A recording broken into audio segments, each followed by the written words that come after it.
नमस्कार, यह है आवाज एट 9। आपके साथ में हूं विपिन भट्ट, लेकर दिन भर की बड़ी और अहम खबरें जो आपके काम की हैं। विस्तार से बताएंगे आपको आगे, लेकिन उससे पहले हेडलाइन।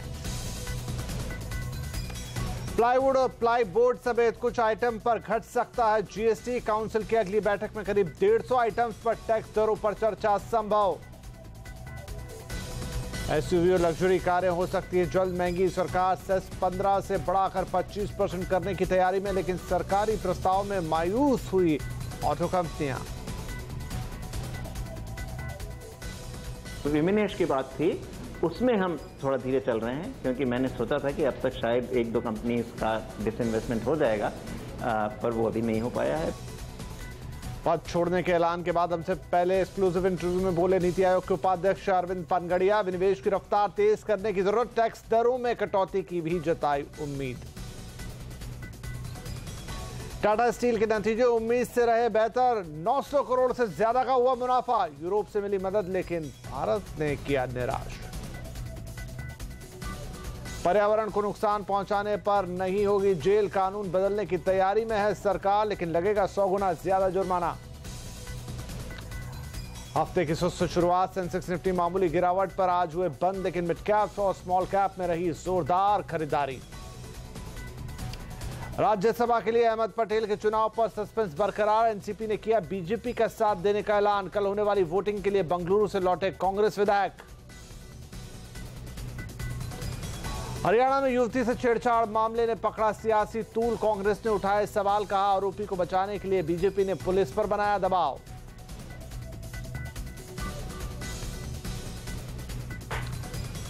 प्लाईवुड और प्लाईबोर्ड समेत कई आइटम्स पर जीएसटी की दरें कम हो सकती है। सीएनबीसी आवाज को मिली एक्सक्लूसिव जानकारी के मुताबिक जीएसटी काउंसिल की अगली बैठक में ऐसे करीब 150 आइटम्स पर जीएसटी दरों की समीक्षा की जा सकती है। इस खबर पर और जानकारी के लिए अब हमारे साथ जुड़ रहे हैं हमारे ब्यूरो चीफ लक्ष्मण रॉय।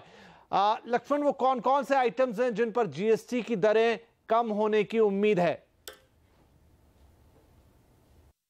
जो मुझे सूत्रों से जानकारी मिली है उसके मुताबिक प्लाईबोर्ड और प्लाईवुड पर जीएसटी की दरें 28% से घटा करके 18% की जा सकती हैं। दरअसल जैसे जीएसटी लागू हुआ उसके बाद से प्लाईवुड इंडस्ट्री की तरफ से लगातार इस बात की मांग आने लगी कि उनके टैक्स की दरें कम की जाएं। मांग के पीछे दरअसल असली वजह यह बताई गई कि जीएसटी लागू होने से पहले जो प्लाईवुड इंडस्ट्री है उसका एक बड़ा हिस्सा एक्साइज ड्यूटी के दायरे से बाहर था, लेकिन जीएसटी लागू होने के बाद उस पर जीएसटी लागू शुरू हो गया, जीएसटी के दायरे में तमाम हिस्सा आ गया, जिसकी वजह से उनकी लागत काफ़ी ज़्यादा बढ़ गई है और उनकी बिक्री में भी काफ़ी ज़्यादा गिरावट देखने को मिल रही है। इनकी इस मांग को देखते हुए, इस दलील को देखते हुए फिटमेंट कमेटी ने प्लाईबोर्ड और प्लाईवुड पर जो जीएसटी की दरें हैं उसको कम करने की समीक्षा की है और अंतिम फैसला जीएसटी काउंसिल की अगली बैठक जो 9 सितंबर को होने वाली है उसमें लिया जा सकता है। लेकिन सिर्फ प्लाईबोर्ड प्लाईवुड ही नहीं होगा, इसमें करीब 150 आइटम है जिनके दरों की समीक्षा होगी या फिर उन पर चर्चा हो सकती है। मिसाल के तौर पर रबर बैंड है, ऑयल केक है, स्टेशनरी के आइटम है, इन तमाम आइटम पर चर्चा होगी कि जीएसटी की मौजूदा दरों को बनाए रखा जाए या फिर इनमें कटौती की जाए। जी, इधर एक और महत्वपूर्ण खबर जो कि जीएसटी से ही जुड़ी हुई है वो ये कि एसयूवी और लग्जरी कारें जल्द महंगी हो सकती हैं। इन कारों पर सेस 15 से बढ़ाकर 25% तक किया जा सकता है। लक्ष्मण हमारे साथ बने हुए। लक्ष्मण, क्यों अब सरकार सेस बढ़ाने की बात कर रही है लग्जरी कारों के ऊपर, जबकि जीएसटी में हमने देखा कि इन्हीं कारों पर बड़ा रिलीफ आया था? जीएसटी काउंसिल ने यह तय किया है कि जो भी लग्जरी कारें हैं, एसयूवी हैं, उन पर सेस जो अभी 15% लगता है उसे बढ़ा करके 25% कर दिया जाए। इसका सीधा सा मतलब ये होगा कि जीएसटी लागू होने के बाद इन गाड़ियों पर अभी जो 43% टैक्स लगता है वो बढ़ करके 53% हो जाएगा। लेकिन जीएसटी काउंसिल के फैसले के तुरंत बाद ये गाड़ियाँ महंगी नहीं होने जा रही हैं। दरअसल सेस बढ़ाने के लिए जीएसटी कंपनसेशन लॉ बदलना होगा सरकार को। जीएसटी कंपनसेशन लॉ इसलिए बदलना होगा क्योंकि उस लॉ में लिखा गया है कि ऑटोमोबाइल पर आप अधिक से अधिक 15% सेस लगा सकते हैं। अब चूंकि सरकार 25% सेस लगाना चाहती है तो उस लॉ के सेक्शन 8 को सरकार को बदलना होगा, जिससे संसद से मंजूरी लेनी पड़ेगी या फिर संसद का ये सत्र खत्म हो जाए तो अध्यादेश ला करके सरकार ये लाए। लेकिन एक बार ये लॉ बदल गया तो फिर सेस बढ़ाने का रास्ता साफ हो जाएगा, उसके बाद सरकार सेस बढ़ा देगी। इसका मतलब सीधा सा ये है आपके लिए कि अगर आप लग्जरी कारें खरीदना चाहते हैं, एसयूवी खरीदना चाहते हैं, तो जब तक कि नया कानून आ नहीं जाता अमल में, आप फटाफट खरीद लीजिए, वरना लेट करेंगे तो हो सकता है कि आपको ज्यादा कीमत चुकानी पड़े। जी लक्ष्मण, बहुत शुक्रिया इस जानकारी के लिए। लेकिन लग्जरी कार और एसयूवीज पर सेस बढ़ाने के प्रस्ताव पर ऑटो कंपनियां मायूस हैं। ऑटो कंपनियों का कहना है कि इससे बाजार पर बुरा असर पड़ेगा और ऑटो सेक्टर की ग्रोथ प्रभावित होगी। इसके साथ ही मेक इन इंडिया के मिशन को भी झटका लगेगा। Toyota, Kirloskar Motors, Mercedes Benz, Audi और BMW का कहना है कि पॉलिसी में बार बार बदलाव से कंपनियों की लॉन्ग टर्म प्लानिंग पर खतरा बढ़ता है, जिसका असर देश की फाइनेंशियल रेटिंग्स पर भी पड़ता है।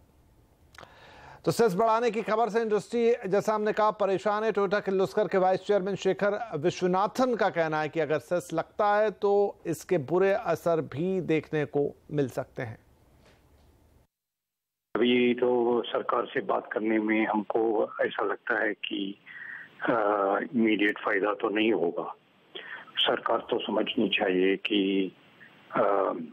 लग्जरी गुड्स का भी एम्प्लॉयमेंट की पोटेंशियल बहुत है और उनको ये समझनी चाहिए कि जब हमने लग्जरी गाड़ियां बनाते हैं उसमें टेक्नोलॉजी भी आ जाती है देश के अंदर। नीति आयोग के उपाध्यक्ष अरविंद पानगड़िया को उम्मीद है कि टैक्स भरने वालों की संख्या बढ़ने के बाद सरकार टैक्स दरों को घटा सकती है। पद छोड़ने के ऐलान के बाद अपने पहले टीवी इंटरव्यू में अरविंद पानगड़िया ने यह बात हमसे कही। उनसे बातचीत कर रहे थे हमारे पॉलिटिकल न्यूज एडिटर, माफ कीजिए, हमारे economical editor Lakshman Roy. Taxes बढ़ने के बाद टैक्स के रेट जो है वो कम होने की गुंजाइश ज़्यादा रहती है। जिस तरीके से टैक्स बेस बढ़ा है नोटबंदी के बाद, इनकम टैक्स के नियम में बदलाव के बाद, GST लागू होने के बाद, अब आपको लगता है कि समय आ गया है कि अगले कुछ सालों में सरकार बड़े पैमाने पर टैक्स रेट में कटौती करे। लेट अस सी, देखते हैं कि अब अगले साल जैसे रेवेन्यूज कैसे आते हैं। अगर रेवेन्यूज का काफ़ी बढ़ोतरी होती है तो हमें फिर सोचना चाहिए इस विषय में कि अगर कुछ टैक्स रेट्स को कम करके क्या हम टैक्स बेस को और भी वाइडन कर सकते हैं। तो ये अगले बजट के समय तक इस बारे में और भी हमारे पास फिगर्स आ जाएंगे, डेटा आ जाएंगे कि हमारे रेवेन्यूज पे क्या असर पड़ा। लेकिन अरविंद पानगड़िया ने यह भी कहा कि अभी देश में विनिवेश की रफ्तार काफी धीमी है और इसमें तेजी लाने की जरूरत है। विनिवेश की बात थी, उसमें हम थोड़ा धीरे चल रहे हैं क्योंकि मैंने सोचा था कि अब तक शायद 1-2 कंपनीज का डिसइन्वेस्टमेंट हो जाएगा, पर वो अभी नहीं हो पाया है। वहीं अपने इस्तीफे को लेकर अरविंद पानगड़िया ने एक बार फिर कहा कि मीडिया में तरह तरह की अटकलें लगाई गई हैं, लेकिन उन्होंने दोहराया कि सिर्फ छुट्टी ना मिलने की वजह से ही उन्होंने इस्तीफा दिया है। कितने समय के लिए आप आ रहे हैं, आपको ये पता होता है कि इतने समय के लिए मुझे पहली बार छुट्टी मिलेगी। बाद में क्या होगा ये आगे जाकर तय होता है। जब हेनरी किसिंजर राष्ट्रपति निक्सन के साथ काम करने आए थे तो 2 साल के बाद उन्होंने हार्वर्ड से एक्सटेंशन मांगा, तो वो भी ये समझ कर आए थे शायद कि एक्सटेंशन बाद में मिले, पर उनको नहीं मिला, उन्हें रिजाइन करना पड़ा। चलिए अब बात करेंगे बाजार की। बाजार ने आज हफ्ते की शुरुआत की। आज दिन भर उतार चढ़ाव के बीच ही कारोबार हुआ। अंत में सेंसेक्स निफ्टी मामूली गिरावट के साथ बंद हुए। आज IT और फार्मा सेक्टर्स ने बाजार पर दबाव बनाने का काम किया। हालांकि मिड कैप शेयरों में अच्छी खरीदारी देखने को मिली। आज ऑयल एंड गैस, सरकारी बैंक और मेटल शेयरों में भी अच्छी खरीदारी दिखाई दी। सबसे ज्यादा एक्शन दिखा बैंक और फाइनेंशियल सेक्टर में। ICICI, SBI जैसे दिग्गजों में आज तेजी रही। शुक्रवार की जोरदार गिरावट के बाद टायर शेयर भी आज फुल स्पीड में थे। इसके अलावा टाटा स्टील, अदानी पोर्ट्स, मारुति जैसे हैवीवेट्स ने भी अपना दम दिखाया। टाटा स्टील के शानदार नतीजे आए हैं। कंपनी का मुनाफा 900 करोड़ के पार चला गया है। आय भी 31,000 करोड़ के करीब पहुंच गई है। टाटा स्टील के नतीजों पर बातचीत करने के लिए अब हमारे साथ जुड़ रहे हैं हमारे सहयोगी वरुण दुबे। वरुण, उम्मीद से बेहतर आए हैं टाटा स्टील के नतीजे, क्या और डिटेल्स है, कैसा प्रदर्शन रहा है अलग अलग विभागों में? ये टाटा स्टील के नतीजे हमारे अनुमान से काफ़ी बेहतर है। आय हमारे अनुमान से काफ़ी बेहतर है, लेकिन यहाँ आउट परफॉर्मेंस देखने मिला कंपनी के ऑपरेटिंग परफॉर्मेंस में, जहाँ मार्जिन पे करीब 200-225 बेसिस पॉइंट के आसपास की बढ़ोतरी देखने मिली है। और कंपनी को काफ़ी हद तक यहाँ मदद मिली है अपने यूरोपियन ऑपरेशन से, जहाँ एबिटा पर टन हमारे अनुमान से काफ़ी बेहतर निकला है। लेकिन डिसअपॉइंटमेंट रहा है कंपनी का भारत का ऑपरेशन। यहाँ कंपनी के आय में तो अच्छी खासी बढ़ोतरी हुई है, लेकिन मार्जिन में कहीं ना कहीं डिसअपॉइंटमेंट हाथ लगा है, जिसकी उम्मीद शायद किसी को भी नहीं थी। वहीं कंपनी के साउथ ईस्ट एशिया के कारोबार की बात करें तो यहाँ भी हल्का डिसअपॉइंटमेंट रहा है, लेकिन कंसोलिडेटेड बेसिस पे कंपनी के नतीजे जो है वो काफ़ी बेहतर है। कंपनी का मुनाफा जो है वो भी करीब 920-930 करोड़ के आसपास आया है, जो कि हमारे अनुमान के मुताबिक ही है। शुक्रिया वरुण। नेटवर्क 18 से एक्सक्लूसिव बातचीत में एचडीएफसी के चेयरमैन दीपक पारेख ने कहा है कि लोन डिफॉल्ट पर सेबी का जो नया सर्कुलर है वो काफी बढ़िया है और इससे पारदर्शिता बढ़ेगी और लंबी अवधि में कंपनियों को फायदा होगा। This is an excellent move by SEBI. It will bring enormous transparency and the whole world will know if someone is defaulted on a loan. That's how it should know. Otherwise, we wait till a rating agency downgrades a company or a rating agency issues a circular or something. Now, a listed company immediately in 24 hours, we all will know. So we'll be careful when we lend to them in future. और आवाज eight 9 में वक्त हुआ एक छोटे से break के बाद पर्यावरण बिगाड़ने पर अब नहीं होगी जेल, पूरी खबर आगे।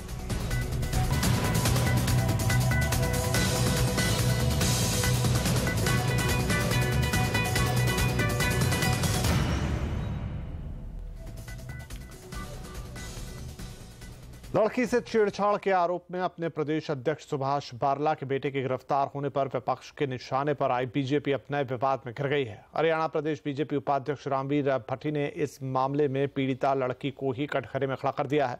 भट्टी ने कहा कि लड़की इतनी देर रात क्यों घूम रही थी। हरियाणा के एक IAS की बेटी ने बारला के बेटे विकास पर छेड़छाड़ का आरोप लगाया था। लड़की की शिकायत पर विकास और उसके दोस्तों को पुलिस ने गिरफ्तार तो किया है, लेकिन अगले ही दिन छोड़ भी दिया। इस बीच बारला पर दबाव बढ़ रहा है। विपक्ष तो बारला से इस्तीफा मांग ही रहा है। कुरुक्षेत्र के बीजेपी सांसद राजकुमार सैनी ने भी उन्हें इस्तीफा देने की सलाह दी है। खबर यह भी है कि बीजेपी आलाकमान भी इस मामले से काफी खफा है। बीजेपी नेता सुब्रमण्यम स्वामी ने कहा कि इस मामले में PIL डालने की बात कही है। लड़कियां रात को अकेली क्यों घूमती हैं? बीजेपी नेता ने यह सवाल उठाया तो वर्णिका ने करारा जवाब दिया। वर्णिका ने कहा है कि शर्म तो उन्हें आनी चाहिए जो ऐसी गंदी हरकतें करते हैं। मैंने क्या गलत किया? मेरे साथ तो कुछ गलत हुआ है, तो मैं क्यों अपनी शक्ल छुपाऊं? मेरे को तो शर्म आने की बात नहीं है, शर्म तो उन्हें आनी चाहिए जिन्होंने ये काम किया है। तो शक्ल छुपाने से क्या होगा? वैसे ही फेसबुक पे तो मैंने डाल ही दिया, तो सबको पता ही है कि मेरे साथ ये हुआ है। मुझे उम्मीद है कि सिस्टम काम करेगा। जो उनको पनिशमेंट मिलनी चाहिए फेयर, वही उन्हें मिलनी चाहिए। और मैं तो परस्यू करूंगी जब तक ये चल रहा है, बिकॉज ऐसे लड़कों की वजह से ही तो लड़कियों को घर के अंदर बैठना पड़ता है। लड़कियों के पेरेंट्स सोचते हैं कि इसे घर पे बिठा लो, बेचारी को बाहर जाएगी, ये हो जाएगा, वो हो जाएगा। इस मामले में पुलिस को भी जवाब देते नहीं बन रहा है। सवाल उठ रहे हैं कि जब वर्णिका ने छेड़छाड़ और अपहरण की कोशिश की शिकायत की थी तो अगले ही दिन आरोपियों को जमानत कैसे दे दी गई? आज सफाई देने के लिए चंडीगढ़ के SSP सिंगल ने एक प्रेस कॉन्फ्रेंस की, लेकिन सवालों के जवाब देते उनसे नहीं बन पा रहा था, तो बातचीत बीच में ही छोड़कर चले गए। इधर इस मामले में आज कांग्रेस ने बीजेपी के खिलाफ मोर्चा खोल दिया है। कांग्रेस ने सीधा PM और बीजेपी अध्यक्ष को निशाने पर लिया है। सच्चाई यह है कि चंडीगढ़ एडमिनिस्ट्रेशन। मैंने क्या गलत किया? मेरे साथ तो कुछ गलत हुआ है, तो मैं क्यों अपनी शक्ल छुपाऊं? मेरे को तो शर्म आने की बात नहीं है, शर्म तो उन्हें आनी चाहिए जिन्होंने ये काम किया है। तो शक्ल छुपाने से क्या होगा? वैसे ही फेसबुक पे तो मैंने डाल ही दिया, तो सबको पता ही है कि मेरे साथ ये हुआ है। मुझे उम्मीद है कि सिस्टम काम करेगा। जो भी आपको दोबारा सुनाते हैं कि कांग्रेस ने अब किस तरीके से बीजेपी पर इस मामले में हमला किया है। सच्चाई यह है कि चंडीगढ़ एडमिनिस्ट्रेशन और चंडीगढ़ पुलिस दोनों सीधे सीधे गृह मंत्रालय के नीचे आते हैं और भारतीय जनता पार्टी अपने अध्यक्ष और उनके बेटे को बचाने के लिए एक युवती के साथ अन्याय कर इस पूरे मामले में एक षड्यंत्र को अंजाम दे रही है ताकि पूरे मामले पर पर्दा डाला जा सके। गुजरात के 44 कांग्रेस विधायक आज सुबह कड़ी सुरक्षा व्यवस्था के बीच अहमदाबाद वापस लौट आए। 8 अगस्त को गुजरात की 3 राज्यसभा सीटों के लिए होने वाले चुनाव से पहले ये विधायक पिछले 10 दिनों से बंगलुरु के नजदीक एक रिजॉर्ट में ठहरे थे। कांग्रेस लगातार आरोप लगा रही थी कि बीजेपी गुजरात में विधायकों की खरीद फरोख्त करने की कोशिश कर रही है। बंगलुरु में ये विधायक जिस रिजॉर्ट में ठहरे थे वहां भी IT विभाग के छापे पड़े थे। इस राज्यसभा चुनाव में कांग्रेस की तरफ से अहमद पटेल भी उम्मीदवार हैं। चुनाव अहमद पटेल के लिए प्रतिष्ठा का सवाल बन गया है। इस बीच NCP ने बीजेपी के समर्थन का ऐलान किया है। पर्यावरण का बचाव शायद इस सदी की सबसे बड़ी चिंता है, लेकिन सरकार अब इस पर्यावरण से जुड़े कानून में ऐसे बदलाव करने जा रही है कि इससे नुकसान पहुंचाने वालों को जेल नहीं हो सकती। हाँ, जुर्माना थोड़ा ज्यादा जरूर लगेगा।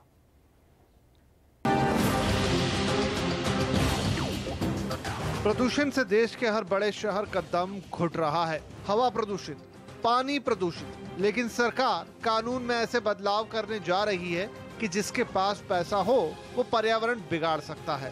सजा नहीं होगी, बस जुर्माना लगेगा। जी हाँ, सरकार पर्यावरण संरक्षण एक्ट 1986 में संशोधन की तैयारी कर रही है। सूत्रों की माने तो पर्यावरण को नुकसान पहुंचाने वाले सारे मामले अब क्रिमिनल के बजाय सिविल अपराध की श्रेणी में आएंगे। हालांकि जुर्माने की राशि को 100 गुना तक बढ़ाया जाएगा। अभी प्रदूषण फैलाने वाले उद्योगों पर अधिकतम 1 लाख रुपए का जुर्माना और 5 साल की सजा का प्रावधान है। नए कानून में जुर्माना 1 करोड़ तक हो सकता है, लेकिन सजा नहीं होगी। पर्यावरण के जानकार इस बदलाव के लिए अभी से सरकार की आलोचना कर रहे हैं। अगर आप अपने बजट में ही कुछ पैसे डाल दें कि मैं वायलेशंस करके आगे बढ़ूं, तो वो बजट की बात हो जाती है ना, फिर वो तो आपकी कॉस्ट में, अपने कॉस्ट में आप डाल के आगे बढ़ जाते हैं। तो सिर्फ सिविल पेनल्टीज का भी एक बहुत ही छोटा हिस्सा है फाइनेंशियल पेनल्टीज। सिविल पेनल्टीज में भी आप बहुत चीजें कर सकते हैं। कानून के बदलाव में दलील ये है कि क्रिमिनल केस के मामले लंबे चलते हैं, लेकिन सिविल केस होने से मामलों का निपटारा जल्दी होगा और कोर्ट गए बिना भी मुआवजा लेना संभव होगा। क्रिमिनल केसेस को आप क्रिएट करने में कि ये बहुत ही आसान नहीं है। और रही बात पेनाल्टी की बात, तो पेनाल्टी का जो असर हुआ है, खासकर आप नेशनल ग्रीन ट्रिब्यूनल के जितने भी आदेश हैं या हाई कोर्ट भी है, हर जगह पॉल्यूटर पे प्रिंसिपल के तहत जो पेनाल्टी का जो पावर है और जो लगातार कोर्ट इन्वोक कर रही है, उसका काफ़ी असर भी दिखता है। मुआवजे की रकम तय करने के लिए सरकार एक विशेषज्ञ समिति बनाएगी। एक बड़ा सवाल ये भी है कि क्या कानून में ये बदलाव नेशनल ग्रीन ट्रिब्यूनल के अधिकारों का हनन नहीं होगा। रोहन सिंह, दिल्ली। और भीम व्हाट्सएप से हो सकता है पैसे का लेन देन, कैसे, देखिए आगे।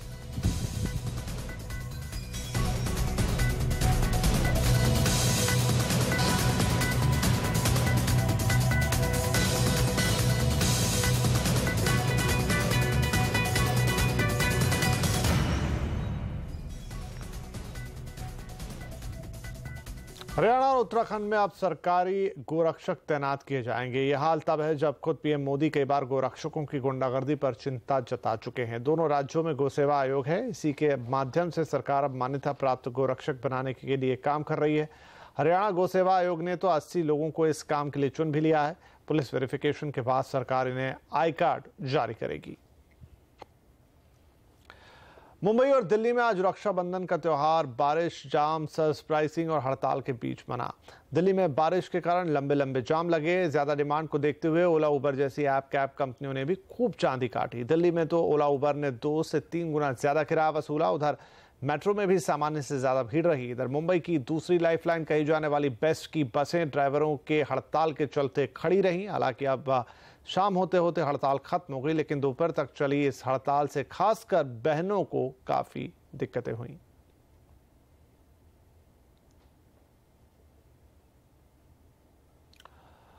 व्हाट्सएप से पैसा ट्रांसफर करना जल्दी हकीकत बन सकता है। सरकार ने व्हाट्सएप से पैसा ट्रांसफर करने के लिए भीम ऐप का इस्तेमाल करने का प्रस्ताव रखा है। व्हाट्सएप से पैसा ट्रांसफर की सुविधा शुरू करने के लिए उसे एनसीपीआई की मंजूरी भी मिल चुकी है। फिलहाल कंपनी की बातचीत कई बैंकों के साथ जारी है, लेकिन सरकार चाहती है कि पैसे ट्रांसफर करने के लिए व्हाट्सएप भीम ऐप की टेक्नोलॉजी का इस्तेमाल करे। देश में आज रक्षाबंधन का त्योहार मनाया गया। बहन और भाई के प्यार के प्रतीक इस त्योहार पर प्रधानमंत्री नरेंद्र मोदी, राष्ट्रपति रामनाथ कोविंद, उपराष्ट्रपति हामिद अंसारी ने देशवासियों को शुभकामनाएं दी। इस मौके पर पीएम मोदी को स्कूली बच्चों ने राखियां भी बांधी। वहीं वृंदावन के एक आश्रम में रह रही बुजुर्ग विधवाओं ने रक्षाबंधन पर प्रधानमंत्री मोदी को 1,500 राखियां भेंट की है। वहीं इस मौके पर राष्ट्रपति रामनाथ कोविंद ने कहा कि रक्षाबंधन के शुभ अवसर पर समस्त देशवासियों को उनकी हार्दिक शुभकामनाएं और बधाई। हिंदी फिल्मों के मिस्टर परफेक्शनिस्ट आमिर खान और उनकी पत्नी किरण राव को स्वाइन फ्लू हो गया है। बताया जा रहा है कि आमिर और किरण रविवार को पुणे में एक एनजीओ के कार्यक्रम में हिस्सा लेने वाले थे, लेकिन पुणे के पानी फाउंडेशन के इस इवेंट में एक वीडियो प्ले किया गया जिसमें आमिर और किरण ने इवेंट में ना आने पर अपना दुख जताया। आमिर ने कहा कि हम ऐसी बीमारी से जूझ रहे हैं जो बहुत जल्दी फैलती है और हम नहीं चाहते कि ये और लोगों को हो, इसलिए इस इवेंट में वो नहीं आएंगे।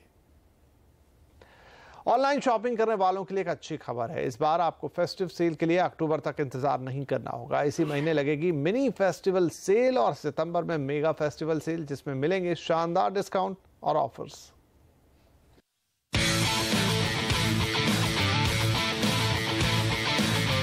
हर साल दिवाली से क्रिसमस तक फ्लिपकार्ट से लेकर अमेजॉन जैसी ई कॉमर्स कंपनियां फेस्टिवल सेल लगाती हैं, लेकिन जानकारों के मुताबिक इस बार अमेजॉन की ग्रेट इंडियन फेस्टिवल सेल और फ्लिपकार्ट की बिग बिलियन डे सेल सितंबर से ही शुरू हो जाएगी।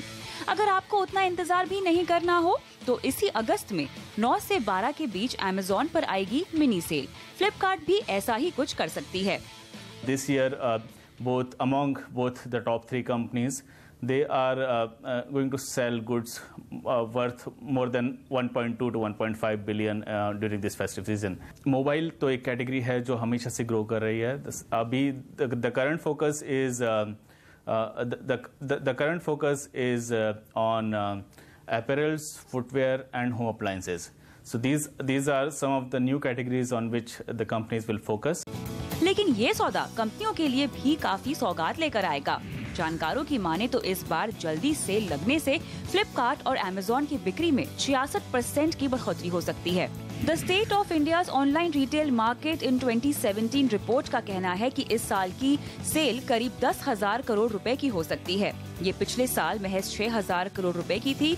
ये सेल का ही खेल है कि इस साल देश के ऑनलाइन बाजार में 31% की ग्रोथ हो सकती है।